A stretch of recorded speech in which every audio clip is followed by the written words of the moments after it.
সংক্ষিপ্ত আকারে আলোচনার বিষয় আল্লাহ সুবহানাহু ওয়া তাআলার নিকটে ক্ষমা চাওয়ার প্রয়োজনীয়তা, তওবা বা ইস্তেগফার করার গুরুত্ব। আমরা মানুষ, আল্লাহ সুবহানাহু ওয়া তাআলা আমাদেরকে সৃষ্টির সেরা জীব হিসেবে পৃথিবীতে প্রেরণ করেছেন। আমরা সৃষ্টির সেরা জীব হিসেবে পৃথিবীতে প্রেরিত হলেও আমাদের আদি পিতামাতা আদম এবং হাওয়া আলাইহিস সালাম যেহেতু পৃথিবীতে নেমে এসেছিলেন ভুলের কারণে, অপরাধের কারণে, সেহেতু পৃথিবীর প্রত্যেকটা মানুষ তার নিজ নিজ জীবনে অপরাধ সংগঠিত করবে, এটাই স্বাভাবিক। ভুল মানুষেরই হবে, অপরাধ মানুষই করবে। তবে অপরাধ হয়ে যাওয়ার পরে, ভুল করার পরে ক্ষমা চাওয়ার বিষয়টি গুরুত্ব দিয়ে দেখা উচিত। আপনার পাপ অনুযায়ী, ভুল অনুযায়ী আপনি ক্ষমা চাইতে পারছেন কি না। আল্লাহ সুবহানাহু ওয়া তাআলা মানুষকে ক্ষমা প্রার্থনার জন্য আদেশ করেছেন, পৃথিবীর মানুষকে তওবা করার জন্য আদেশ করেছেন, আহ্বান করেছেন। আল্লাহ তাআলা বলেন, ইয়া আইয়ুহাল্লাযীনা আমানু, হে পৃথিবীর ঈমানদার নর এবং নারী, হে মুমিন এবং মুমিনাগণ, তুবু ইলাল্লাহি তাওবাতান নাসুহা, তোমরা আল্লাহ তাআলার নিকটে তওবা করো, একনিষ্ঠ তওবা। তোমরা আল্লাহ তাআলার নিকটে ক্ষমা চাও, তার দিকে ফিরে আসো। প্রত্যেকেই মানুষ যে যেখানে যে পাপে নিযুক্ত লিপ্ত রয়েছে, এই পাপ ছেড়ে দিয়ে যেন মানুষ আল্লাহ তাআলার দিকে এগিয়ে আসে, আল্লাহ তাআলার নিকটে ক্ষমা চায়। অতএব পৃথিবীর মানুষ যদি ক্ষমা চায়, তাহলে আসা রব্বুকুম আইয়ুকাফির আনকুম সাইয়্যাতিকুম, অপরাধ করার পরে যদি পৃথিবীর মানুষ আল্লাহ তাআলার নিকটে ক্ষমা প্রার্থনা করে, তাহলে তাদের রব তাদেরকে ক্ষমা করে দিবেন এবং তাদের পাপগুলিকে মিটিয়ে দিবেন, তাদের পাপগুলোকে ক্ষমা করে দিবেন, অপরাধগুলোকে মার্জনা করে দিবেন। ওয়ায়ুদখিলাকুমুল জান্নাহ, আর তোমাদেরকে প্রবেশ করাবেন জান্নাতে, তাজরি মিন তাহতিহাল আনহার, যে জান্নাতের তলদেশ দিয়ে নদীসমূহ প্রবাহমান রয়েছে, দুধের নদী, মধুর নদী, শারাবের নদী, যেই জান্নাতের তলদেশ দিয়ে প্রবাহমান, এমন জান্নাতে আল্লাহ তোমাদেরকে প্রবেশ করাবেন। অতএব পৃথিবীর ঈমানদার নর এবং নারীগণ, তোমরা আল্লাহ তাআলার নিকটে একনিষ্ঠ তওবা করো, আল্লাহ তাআলার দিকে ফিরে আসো। সম্মানিত উপস্থিতি, পৃথিবীর প্রত্যেকটা মানুষ বিভিন্ন পাপে জড়িত রয়েছে। পৃথিবীর প্রতিটি মানুষেরই পাপ হয়, তবে পাপ হওয়ার পরেই, পাপ কাজ করার পরেই আল্লাহ তাআলার নিকটে ক্ষমা চাওয়ার বিষয়টি অতীব গুরুত্ব সহকারে দেখতে হবে। পাপ হয়ে গেলে আল্লাহ তাআলার নিকটে ক্ষমা চাইতে হবে, এইটা আল্লাহ সুবহানাহু ওয়া তাআলা মানুষকে আদেশ করছেন। সাথে সাথে আল্লাহ তাআলা তার নবী মুহাম্মদ সাল্লাল্লাহু আলাইহি ওয়াসাল্লামকে বলছেন, ফাআলাম আন্নাহু লা ইলাহা ইল্লাল্লাহ, হে মুহাম্মদ সাল্লাল্লাহু আলাইহি ওয়াসাল্লাম, আপনি এইটা জানেন যে আল্লাহ ছাড়া প্রকৃত কোনো মাবুদ নেই। এইটা আগে আপনি অবগত হন যে আল্লাহ ছাড়া পৃথিবীতে আর কোনো মাবুদ নেই, ইবাদতের হকদার কেউ নেই। এইটা জানার পরে ওয়াস্তাগফির লিযামবিকা ওয়ালিল মুমিনিনা ওয়াল মুমিনাত, এখন আপনি আপনার পাপের জন্য আর পৃথিবীর ঈমানদার নর নারীর জন্য, পাপের জন্য আপনার পাপের জন্য ক্ষমা চান, আর ঈমানদার নর এবং নারী, নারী পুরুষ ঈমানদারের জন্য ক্ষমা প্রার্থনা করেন। এটা কে বলছেন? আল্লাহ তাআলা। কাকে বলছেন? মুহাম্মদ সাল্লাল্লাহু আলাইহি ওয়াসাল্লামকে বলছেন। আল্লাহ তাআলা মুহাম্মদ সাল্লাল্লাহু আলাইহি ওয়াসাল্লামকে ক্ষমা প্রার্থনা করার জন্য বলছেন। যে আপনি ক্ষমা চান আপনার পাপের জন্য, আর পৃথিবীর ইমানদার নর নারীর পাপের জন্য আপনি ক্ষমা প্রার্থনা করেন। মুহাম্মদ সাল্লাল্লাহু আলাইহি সাল্লামকে আল্লাহ তাআলা শিখিয়ে দিচ্ছেন। অতএব সম্মানিত উপস্থিতি, আপনার আমার জীবনে ক্ষমা চাওয়ার বিষয়টিকে অত্যন্ত গুরুত্ব দিয়ে দেখতে হবে, আবশ্যক করে নিতে হবে। দিন রাত্রিতে আল্লাহ তাআলার নিকটে আমাদের ক্ষমা প্রার্থনা করতে হবে, তাওবা ইস্তেগফার করতে হবে। কেননা পৃথিবীতে যদি কোনো মানুষ অপরাধ করে, যে মানুষই যে অপরাধে লিপ্ত, ওই অপরাধ থেকে ফিরে আসার পরে যদি ওই মানুষটি আল্লাহকে বলে, আল্লাহ ইতিপূর্বে আমি যে অপরাধ করেছি আমি আপনার নিকটে ক্ষমা প্রার্থনা করলাম, ইস্তেগফার করছি, তওবা করলাম, আমি আর ওই পাপ করব না, এরকম কথা যদি পৃথিবীর মানুষ বলতে পারে, তাহলে আল্লাহ তাআলা তার অতীত জীবনের সব পাপকে নেকিতে পরিপূর্ণ করে দিবেন। আপনি অতীত জীবনে মানুষ হত্যা করেছেন, আপনি চুরি করতেন, আপনি জেনা ব্যভিচার করেছেন, আপনি মানুষের সাথে দুর্ব্যবহার করেছেন, অসংখ্য পাপে আপনি নিমজ্জিত ছিলেন, আপনার সুদি কারবার ছিল, আপনি একজন ঘুষখোর ছিলেন, আপনি একজন অত্যন্ত প্রভাবশালী অপরাধী ছিলেন। কিন্তু আজকে এসে বুঝতে পেরে আপনি আল্লাহকে বলছেন, আল্লাহ এই এতদিন পর্যন্ত যা করেছি আমার জীবনে, আজ আমি বুঝতে পারলাম আমি অপরাধী, আমার অপরাধ হয়েছে, আল্লাহ আমি আপনার নিকটে ক্ষমা প্রার্থনা করছি। মানুষ যদি এইভাবে আল্লাহকে বলতে পারে, তাহলে আপনার ওই জেনা করে যেই অপরাধ হয়েছে, পাপ হয়েছে, আপনার ওই চুরি করে যেই পাপ হয়েছে, আপনার ওই মানুষকে গালি দিয়ে যেই পাপ হয়েছে, মানুষকে হত্যা করে যেই পাপ হয়েছে, এই পাপগুলোকে আল্লাহ তাআলা নেকি দিয়ে পরিপূর্ণ করে দিবেন। সূরাতুল ফুরকানের মধ্যে আল্লাহ তাআলা বলছেন, ইল্লা মান তাবা ওয়া আমানা ওয়া আমিলা আমালান সালিহা। আল্লাহ আগের আয়াতে বলেছেন, যারা আল্লাহর সাথে অন্য কাউকে ডাকে না, যারা মানুষ হত্যা করে না, যারা জেনা করে না, এদের জন্য রয়েছে আল্লাহ তাআলার মহা পুরস্কার, আল্লাহ তাআলার পুরস্কারের ঘোষণা। তবে যারা এই কাজগুলো করে, যারা আল্লাহর সাথে অন্য কাউকে ডাকে, যারা চুরি করে, যারা জেনা করে, এদের কিয়ামতের ময়দান আল্লাহ তাআলা তাদের শাস্তিকে দ্বিগুণ হারে বৃদ্ধি করে দিবেন, তাদেরকে কঠোর শাস্তি প্রদান করবেন এবং কিয়ামতের ময়দানে তাদের শাস্তিকে আরও বাড়িয়ে দেবেন এবং জাহান্নামে তাদেরকে অপমানিত অবস্থায় নিক্ষেপ করবেন, অপমানিত অবস্থায় তাদেরকে জাহান্নামে প্রবেশ করাবেন।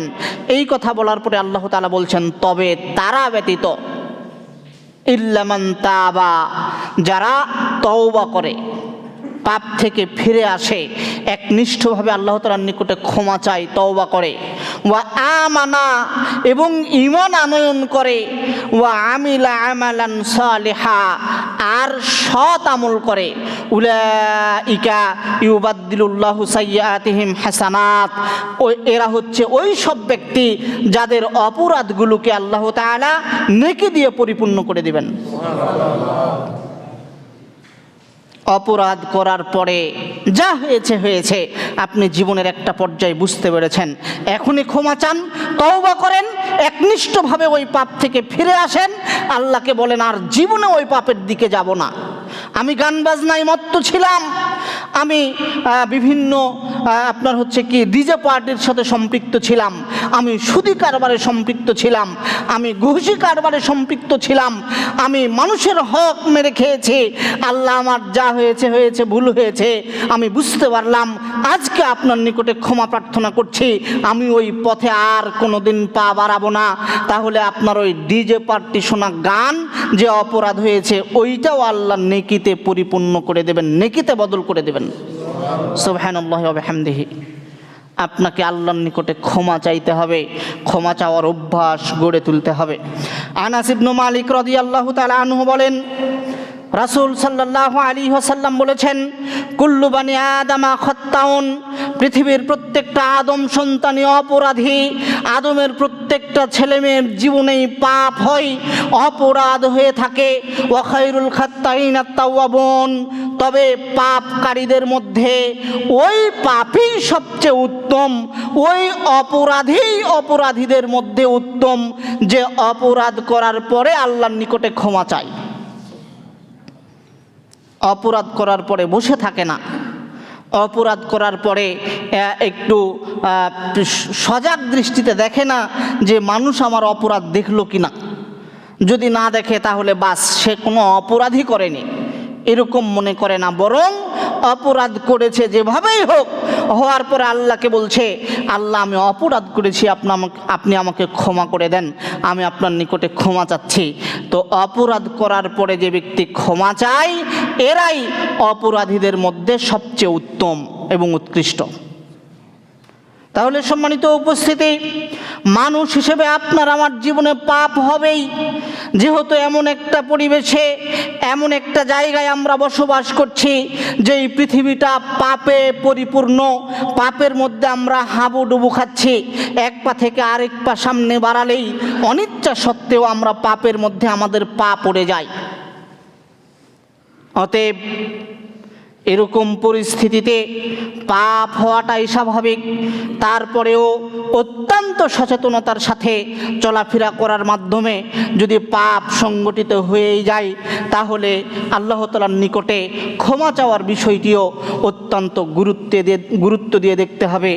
দিন রাত আল্লাহ তাআলার নিকটে ক্ষমা প্রার্থনা করার অভ্যাস নিজের জীবনে গড়ে তুলতে হবে, দিন রাত। কেননা আপনার আমার জীবনে পাপ হয়। আপনি বাড়ি থেকে বের হয়েছেন ভালো নিয়ত নিয়ে যে আজকে শুক্রবারের দিন মসজিদে যাচ্ছি, জুমার সালাত আদায় করব, মসজিদে যাব আসব, এই মধ্যখানে যেন আমার কোনো পাপ না হয়। তো আস্তে আস্তে আস্তে আস্তে এমন একটা পরিস্থিতির সম্মুখীন আপনি হয়েছেন যে মিথ্যা কথা বলতে আপনি বাধ্য হয়েছেন, চাননি তারপরেও হয়েছে, চাননি তারপরেও চোখের সামনে দিয়ে বেগানা বেপর্দা মহিলা আপনার সামনে দিয়ে যাচ্ছিল, আপনি নিজেকে নিয়ন্ত্রণ করতে পারেননি, না চাইলেও চোখ তাদের দিকে চলে গেছে।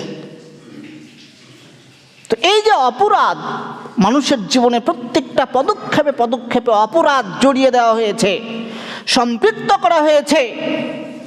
অপরাধ হয়ে যাবে মানুষের জীবনে, কিন্তু সাথে সাথে আপনাকে আল্লাহ তাআলার নিকটে তওবা করতে হবে, ক্ষমা চাইতে হবে, আল্লাহ তাআলার নিকটে দিন রাত ক্ষমা চাওয়ার বিষয়টি গুরুত্ব দিতে হবে, দিন রাত ক্ষমা চাওয়ার অভ্যাস করতে হবে। কেননা এই পৃথিবীতে যিনি শ্রেষ্ঠ মানুষ মুহাম্মদ সাল্লাল্লাহু আলাইহি ওয়াসাল্লাম, তিনিও প্রত্যেক দিন 100 বারেরও অধিক আল্লাহ তাআলার নিকটে ক্ষমা প্রার্থনা করতেন। যার জীবনে কোনো পাপই নাই, গুফির লাহু মা তাকাদ্দামা মিন জামবিহি ওয়া মা তাআখার, যার ব্যাপারে তিনি নিজেই বলছেন আল্লাহ সুবহানাহু ওয়া তাআলা তার আগের জীবনের আগের এবং পরের সব পাপকে ক্ষমা করে দিয়েছেন, তারপরেও তিনি দিনে 100 বারের মতো তাওবা ইস্তেগফার করতেন। আবু হুরায়রা রাদিয়াল্লাহু তাআলা আনহু বলেন, রাসূলুল্লাহ সাল্লাল্লাহু আলাইহি ওয়াসাল্লাম বলেছেন, ওয়াল্লাহি ইন্নী লা আস্তাগফিরুল্লাহ ওয়া আতুবু ইলাইহি ফিল ইয়াউমি আকসারা মিন 70 মাররা। ওই সত্তার কসম করে বলছি যার হাতে আমার জীবন তথা মুহাম্মদ সাল্লাল্লাহু আলাইহি ওয়াসাল্লামের জীবন, ওই সত্তার কসম করে বলছি, ইন্নী লা আস্তাগফিরুল্লাহ ওয়া আতুবু ইলাইহি, আমি মুহাম্মদ সাল্লাল্লাহু আলাইহি ওয়াসাল্লাম আল্লাহ তাআলার নিকটে ক্ষমা চাই, তওবা করি প্রত্যেক দিনে 70 বারেরও অধিক, 70 বারেরও বেশি আমি আল্লাহকে বলতে থাকি, আস্তাগফিরুল্লাহ ওয়া আতুবু ইলাইহি, আস্তাগফিরুল্লাহ আল্লাযী লা ইলাহা ইল্লা হুয়াল হাইয়ুল কাইয়্যুম ওয়া আতুবু ইলাইহি।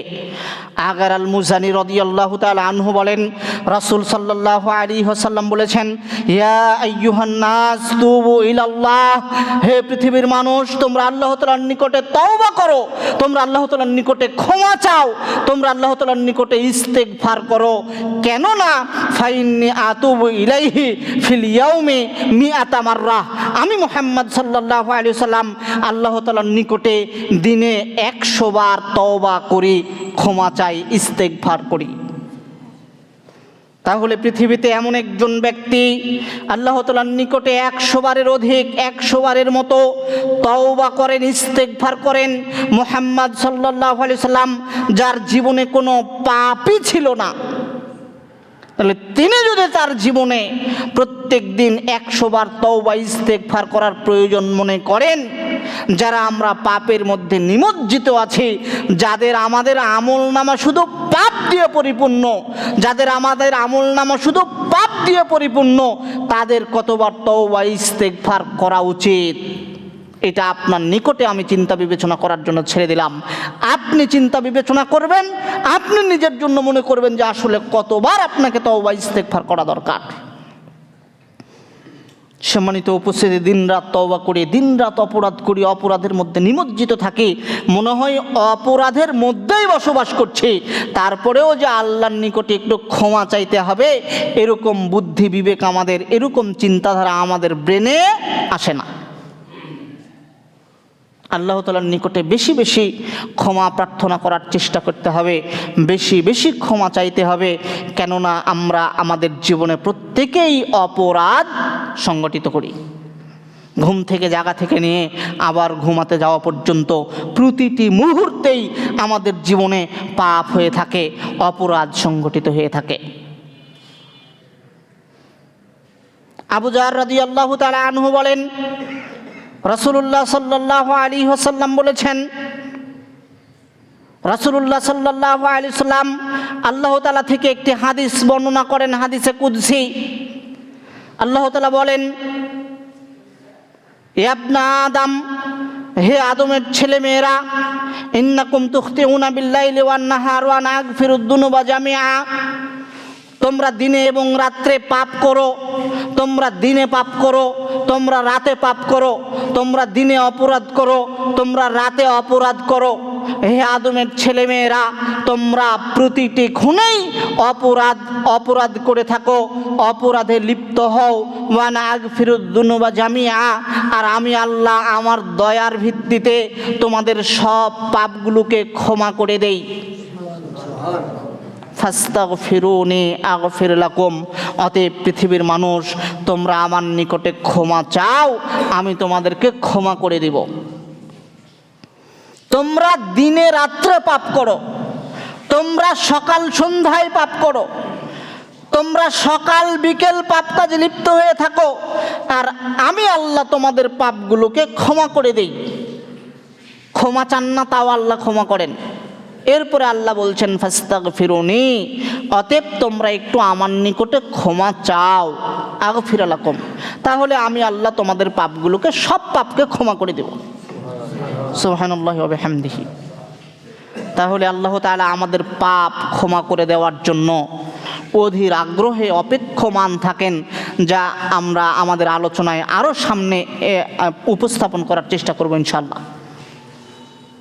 শোনেন, একজন ব্যক্তির পক্ষ থেকে আল্লাহ তাআলা কিভাবে তওবা চান এবং একজন ব্যক্তিকে আল্লাহ তাআলা কিভাবে ক্ষমা করতে চান, কিভাবে ব্যক্তির অপরাধকে মুছে দিতে চান, তার একটা উৎকৃষ্ট উদাহরণ রাসূলুল্লাহ সাল্লাল্লাহু আলাইহি ওয়াসাল্লাম একটি হাদিসে বর্ণনা করেছেন, সহিহ বুখারীর হাদিস, যা শুনলে আপনার গায়ের লোম দাঁড়িয়ে যাবে, শিউরে উঠবে, যে আসলে আল্লাহ তাআলা মানুষকে যে শাস্তি দিতে চান না, তিনি মানুষকে যে ক্ষমা করতে চান, তার একটা জ্বলন্ত উদাহরণ, উৎকৃষ্ট উদাহরণ।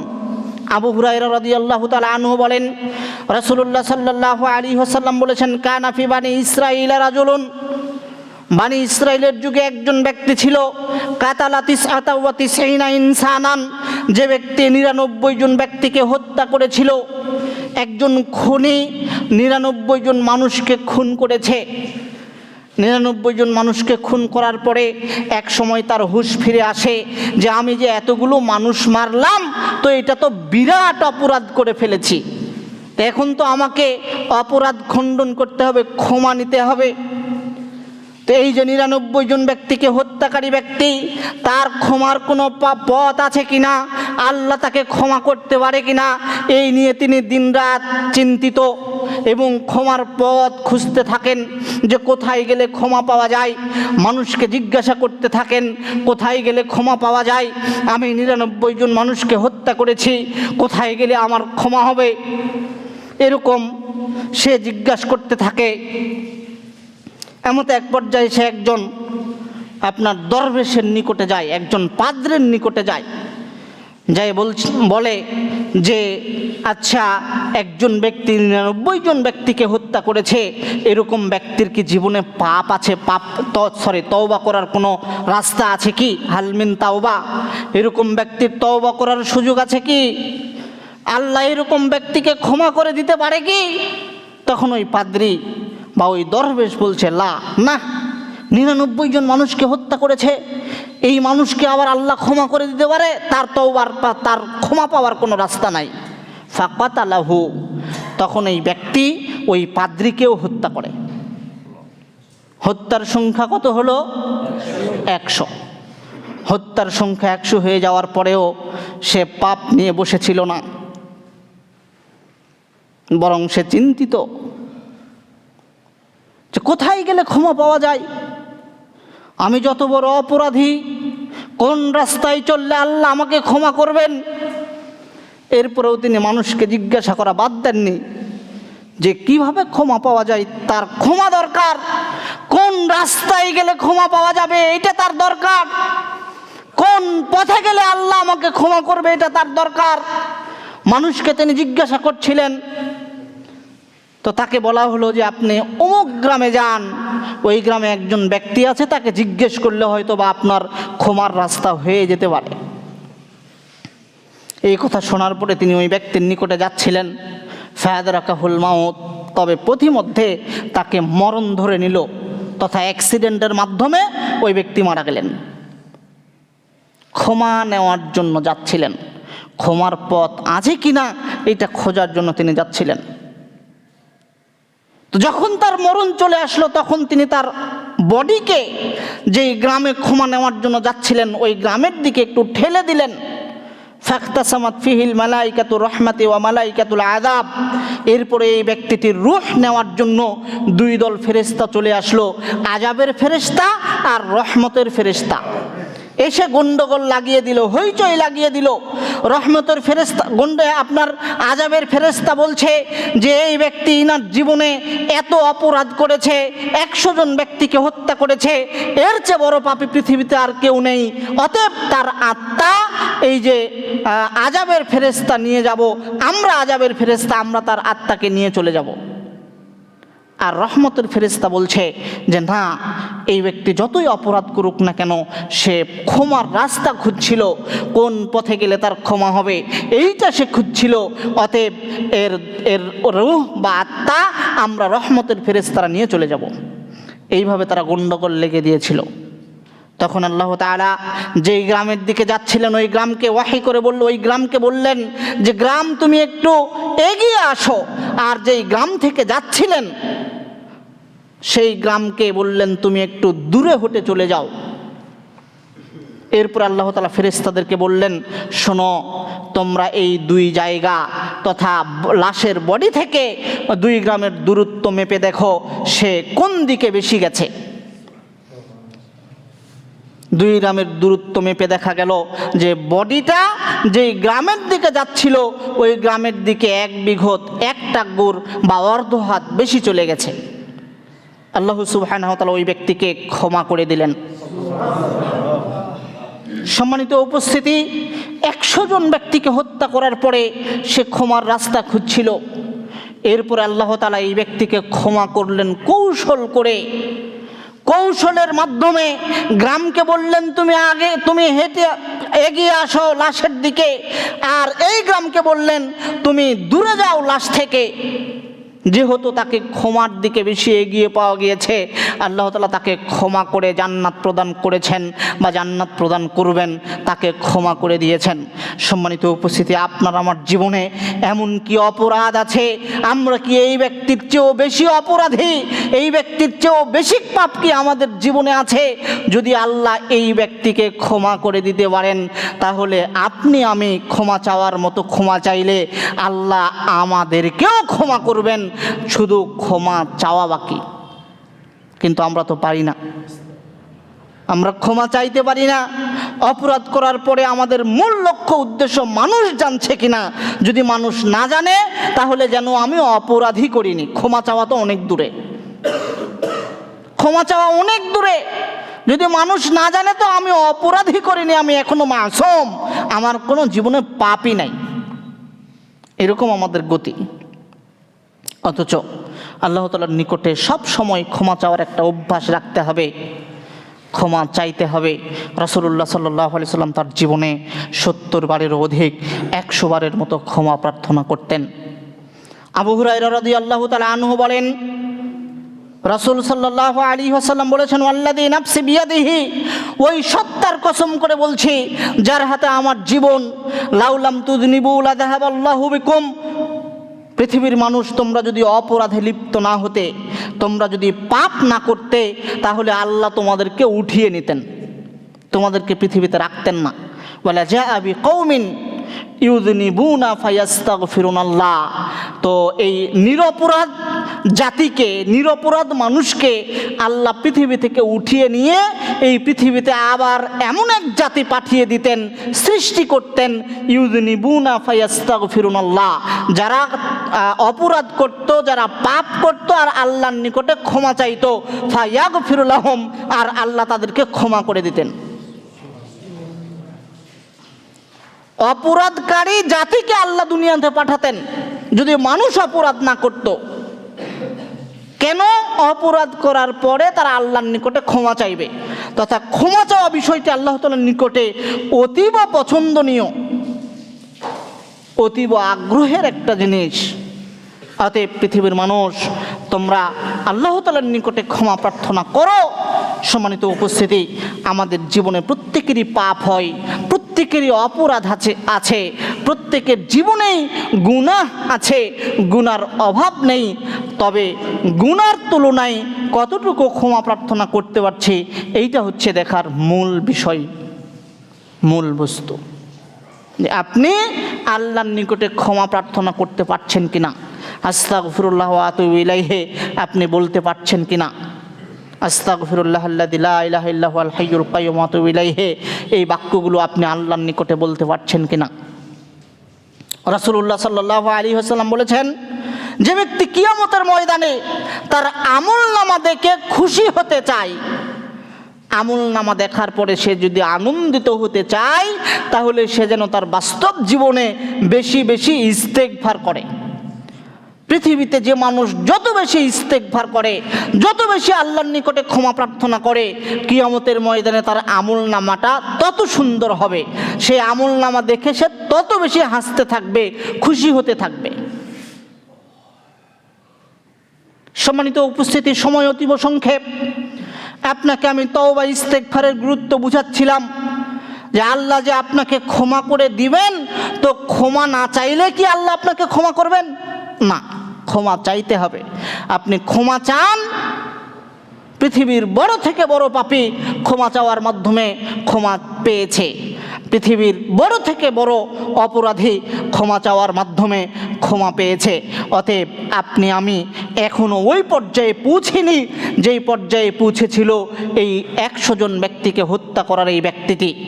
অতএব আপনি আমি আল্লাহ তাআলার নিকটে ক্ষমা চাওয়ার মতো ক্ষমা চাইলেও আল্লাহ, ক্ষমা চাইতে পারলে আল্লাহ তাআলা আমাদেরকে ক্ষমা করে দিবেন। আল্লাহ মানুষকে ক্ষমা করার জন্য প্রতীক্ষমান আছেন, অপেক্ষমান থাকেন, যে মানুষ কখন আমার নিকটে ক্ষমা চায় আর আমি তাকে ক্ষমা করে দিব। আবু হুরায়রা রাদিয়াল্লাহু তাআলা আনহু বলেন, রাসূল সাল্লাল্লাহু আলাইহি ওয়াসাল্লাম বলেছেন, ইয়ানজিলু রাব্বুনা তাবারাকা ওয়া তাআলা কুল্লা লাইলাতিন ইলা সামাইদ দুনিয়া হিনা ইয়াবকা সুলুসুল লাইলিল আখির।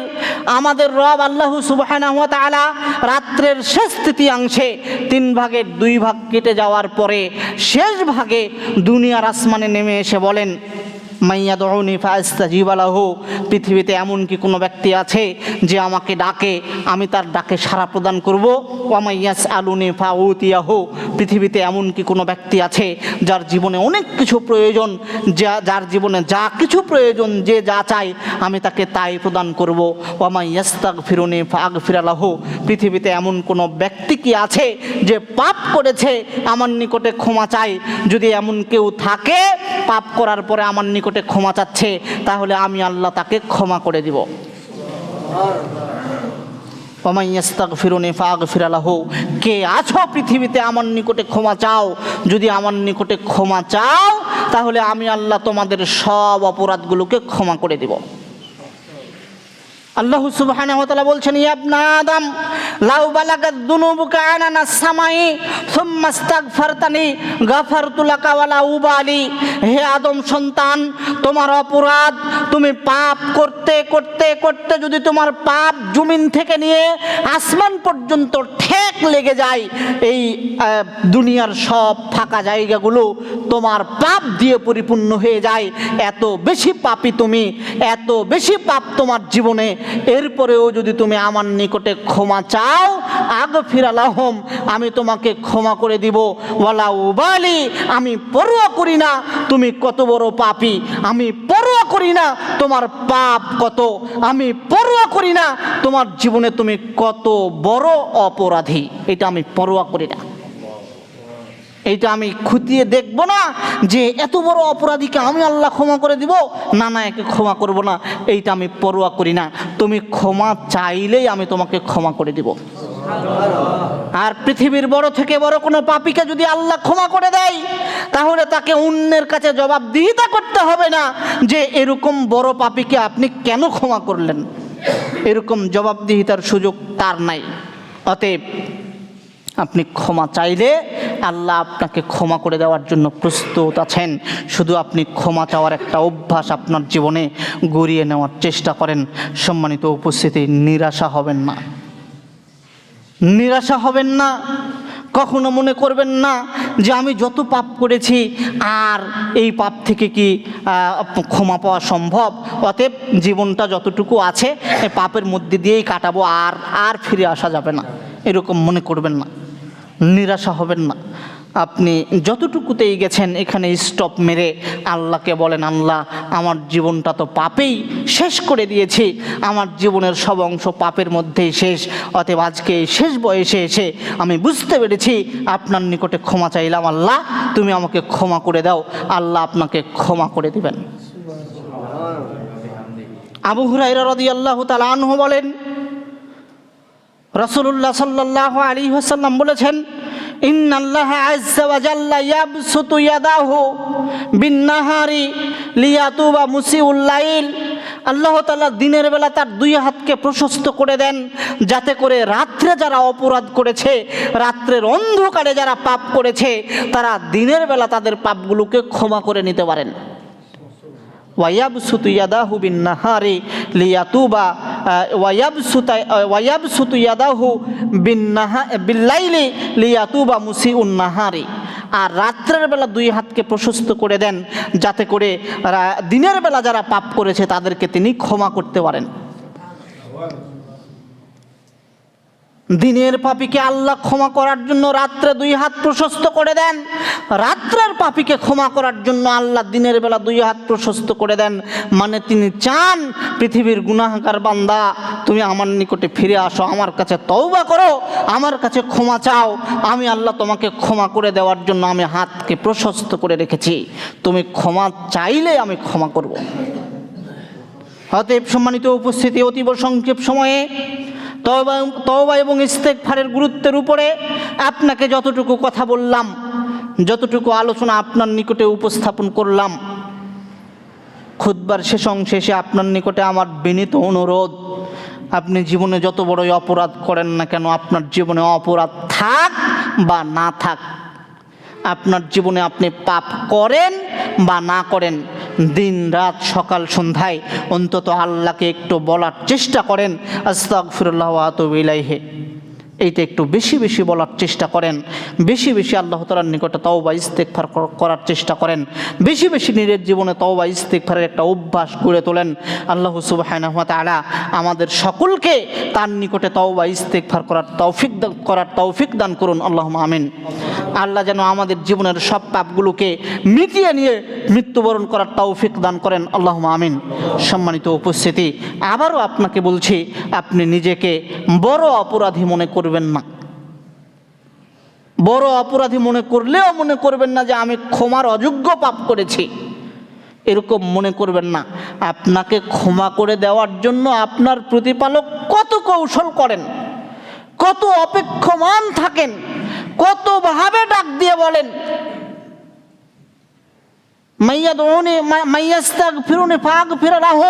পৃথিবীতে আছো কি কেউ যে আমার নিকটে ক্ষমা চাই?